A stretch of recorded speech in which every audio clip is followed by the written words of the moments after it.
Tumakong naman tayo sa ating banal na pag-aambagan. Ayon sa aklat ng 2 Korinto, Kapitulo 9, talatang 5, at talatang 6 hanggang 7. Datapwat sinasabi ko, ang nag-aasik ng bahagyana ay mag-aani namang bahagyana.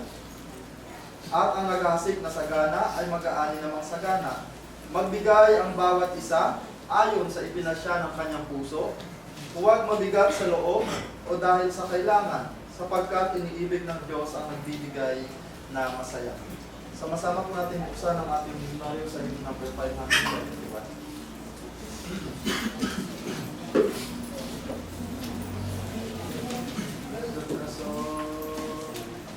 Sowing in the morning, sowing seeds of kindness. Ready? Sing.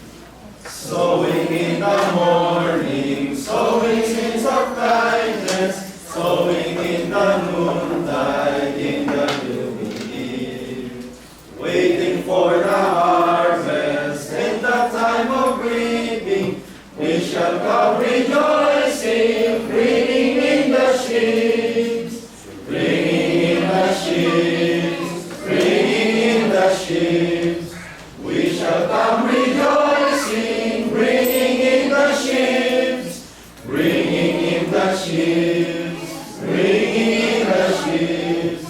We shall come rejoicing, bringing in the sheaves. Sowing in the sunshine, sowing in the shadows, fearing neither clouds nor winter's chilling breeze. By and by the harvest and the labor ended, we shall come rejoicing, bringing in the sheaves, bringing in the sheaves, bringing in the sheaves. We shall come rejoicing, bringing in the sheaves, bringing in the sheaves, bringing in the sheaves. We shall come rejoicing, bringing in the sheaves. Going forth with weeping, sowing for the Master, though the loss sustain our spirit often grieves.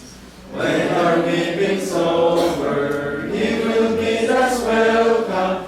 We shall come rejoicing, bringing in the sheaves, bringing in the sheaves, bringing in the sheaves. We shall come rejoicing, bringing in the sheaves, bringing in the sheaves, bringing in the sheaves. We shall come rejoicing, bringing in the sheaves. Muli po tayong lingkod at panalangin. Salamat Panginoon sa tagpo at pagkakataon na ginagawa at iningatan mo ang bawat isa sa amin sa araw-araw po namin pamumuhay sa mundo ito. At nang sa oras na ito ay makarating kami sa gawain na ito at magampanan po namin lahat, Panginoon. Salamat sa lahat ng mga pagpapalat biyaya na natatanggap po namin sa araw-araw, lalo higit kung ito yung kalooban para sa aming Panginoon. Hinihiling po namin na pang dagdagan at pagpalain kami sa mga bagay na kailangan po namin sa pang-araw-araw namin pamumuhay. Hinihiling po namin, Panginoon, sa bawat isa sa amin na makakapay na nagbigay sa pinakamahalagang gawain na ito. Nawa, Panginoon, ay puspusin mo ng biyaya at pagpapala na iyong ibalik sa amin ang siksik, hindi ito maapaw. Nang sa ganon ay mas magampanan po namin ito, Panginoon, sa mga susunod na pagkakataon. At dinadalangin po namin na nawa ang mga salapin ito ay magamit sa tama sa kaayusan ng iyong bahay-sambahan, Panginoon, at yun din upang matulungan ang mga kapatid namin may pinansyal na pangailangan sa mga kapatiran po namin sa iba't ibang dako ng lugar upang umusbong ang iyong mga salita, Panginoon, para sa pagbabago ng bawat isa at magkaroon ng pag-asa sa paligtasan ng bawat isa sa amin.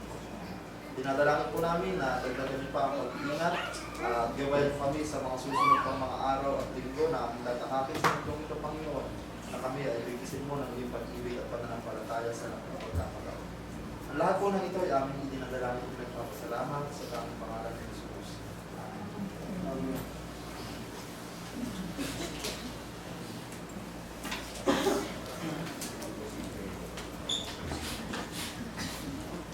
Tayo po ay nasa bahagi ng katanungan. Kung meron po kayo nais na paglilinaw, karagdagan tanong, karagdagan kaalaman, subukan po natin sagutin. At kung hindi, ilalaan ko po ang mga susunod. Gaya po nung nakaraang linggo ay tinanong sa atin, ito po ay walang topic sa atin, pero nagtanong po sa atin tungkol doon sa Kapaskuhan, kung tayo ay nagse-celebrate ng Kapaskuhan.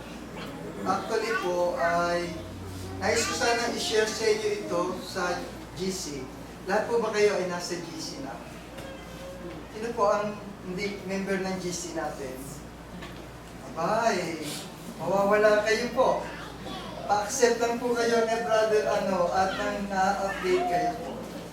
Dahil sa kakulangan po natin ng oras ay i-share ko na lang po itong aking ginawang kasagutan. Hindi mo kasagutan. At aking po pinagtimbang-timbang at bibigyan ko lang po kayo ng kaunting kalinawagan at kayo na po ang magdesisyon. Kung tama ba na tayong mga Kristiyano ay mag-celebrate ng Christmas? Ano ang pros and cons? Ano ang disadvantage at advantage? Actually po, ay walang nagbabawal, pero sige na, surprise na lang. Okay, share ko po ito sa inyo. At ito po yung isang bahagi ng ating pagkaanta. Masahin nyo, kaya gusto kong maging member po kayo ng ating group chats. Meron po ba katanungan para po sa ating paksa sa araw na ito? About emptiness and about trials and problem. Yes, sister. Magiging literal po ako, no? Dahil na nandun sa presentation ni Brother Jobel, yung bakal na dumadaan sa init dahil sa kailangan siya ma-form sa tamang form niya. Ganun din yung tao. Pero kung ang tao po ba ay dumadaan sa pagsubok, ay dumadating sa atin yung sa init, magagalit ka dun sa proseso na kung saan hindi ka komportable. Yun po bang bilang Kristiyano, yun po bang magalit ka ay tama lang kung hanggang saan? Kasi ang nagkakaroon ng emptiness, kung yung galit mo hindi mo marinis dahil laging nandun ka sa Kristiyano ako, dapat kong intindihin, dapat kong unawain. Pero yung galit ng proseso, yung pinagdadaanan mo, hindi mo ma-out, hindi mo siya ma-express. So, paano mo siya i-handle yung ganon, lalo kung nakalagay sa Bible na huwag lulubugan ng araw yung galit. Brother, ito tayo may kasagutan tayo sa bahagi. Nakaharap ka na isa yan, dudugtungan po natin.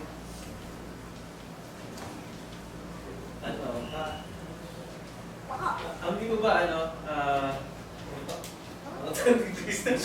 ako. Mental blocks. So yung ano po, yung kung ang gusto niyo po kung yung init, kung Yung galit. yung galit, Paano yung handle kung yung paano galit? i-handle. Kasi po di ba may Bible verse na lahat ng action natin dapat nakakalagay sa Panginoon Diyos. So kung yung galit niyo po is makaka-apekto sa ibang tao, parang na dapat hindi tayo maging kumbaga parang dahilan na matisod yung iba. O kaya yung yung plato. yung mga plato binabato sa restaurant. Kaya, Kung gusto ma-release yung gusto nyo pong galit, pwede naman kayo sumigaw nang hindi makakasakit sa ibang tao.